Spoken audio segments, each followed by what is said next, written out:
ఒకరికి సేవ చేయడంలో సహకరించడంలో ఉన్న సంతృప్తి కంటే గొప్పదేదీ లేదని లయన్స్ క్లబ్ విజన్ అధ్యక్షురాలు ప్రసూన పేర్కొన్నారు. రమణయ్యపేట ఏపీఐఐసి కాలనీలో అడబాల ట్రస్ట్ కార్యాలయంలో లయన్స్ క్లబ్ కాకినాడ విజన్ ఆధ్వర్యంలో ప్రాణాంతక వ్యాధిగ్రస్తులకు నిత్యావసర సరుకులు పంపిణీ జరిగింది. ఈ సందర్భంగా క్లబ్ అధ్యక్షురాలు ఎం ప్రసూన మాట్లాడుతూ ఒకరికి సేవ చేయడంలో లేదా సహకరించడంలో ఉన్న సంతృప్తి కంటే గొప్పదేదీ లేదన్నారు. మానవ జన్మను పరులకు సేవ చేయడానికి భగవంతుడు ప్రసాదించిన గొప్ప అదృష్టంగా భావించాలన్నారు. ఆ దిశగా ప్రభుత్వ ఐటీఐ విశ్రాంతి ప్రిన్సిపల్ వివిజి కృష్ణమూర్తి జ్ఞాపకార్థం వారి భార్య మీనాక్షి సౌజన్యంతో వ్యాధిగ్రస్తులకు నిత్యావసర సరుకులు పంపిణీ చేస్తున్నారు అన్నారు. ఈ కార్యక్రమంలో మాజీ సర్పంచ్ అడబాల రత్నప్రసాద్, డాక్టర్ శిరీష, శ్రీదేవిరెడ్డి, శ్రీవాణి, నాగిరెడ్డి, లక్ష్మి, సునీత, చెల్ల విజయలక్ష్మి తదితరులు పాల్గొన్నారు.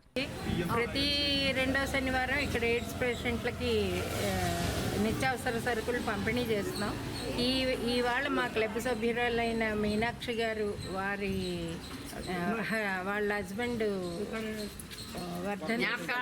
జ్ఞాపకార్థం ఇవాళ సరుకులు పంచుతున్నారు. ఇలాగే మేము ఇంకా చాలా కార్యక్రమాలే చేస్తూ ఉంటాము, సేవా కార్యక్రమాలు. రేపు కూడా ఇక్కడ కొంతమంది పిల్లలకి స్కాలర్షిప్లు అవి ఇచ్చి మాతృదినోత్సవం సందర్భంగా కొంతమంది సభ్యుల్ని కూడా మేము సన్మానం చేద్దామని అని అనుకుంటున్నాము. తర్వాత మా సెక్రటరీ గారు, మా వారు శ్రీ వివిజి కృష్ణమూర్తి గారు గవర్నమెంట్ ఐటీఐ ప్రిన్సిపాల్గా చేసి రిటైర్ అయ్యి తర్వాత కాలం చేశారు.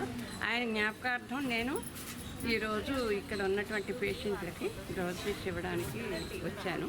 అందరికీ అందజేశాము. వాళ్ళందరూ ఆనందంగా ఉండడమే మా ఆనందం.